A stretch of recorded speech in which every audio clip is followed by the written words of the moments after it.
It is July 8. I don't like going to the cinema. It usually makes me very uncomfortable. Too many people, everything is too loud. It's just not my thing.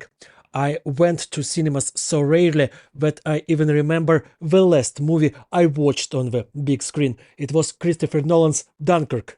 Moreover, I vividly remember the beginning of the movie, the scene where a British soldier runs through the streets of Dunkirk, stumbles upon a French barricade, and French let him through, with one shouting after him, "Bon voyage."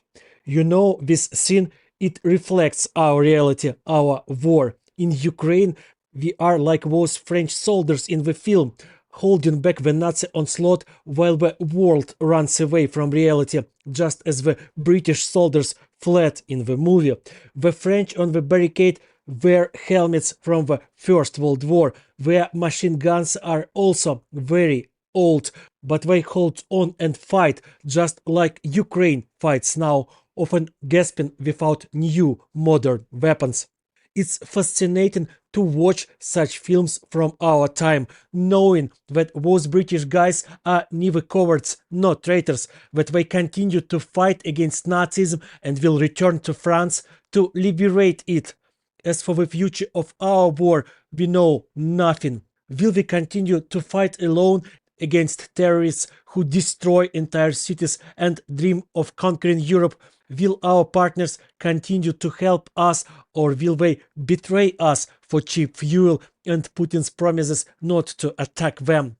We don't know any of this. Nolan has not made a film about us. Our future's script is being written right now, and it is being written with the blood of Ukrainians. Just today, the Russians launched a massive missile strike on Ukrainian cities. In Kiev, where missile hit a children's hospital, the ward for children with cancer.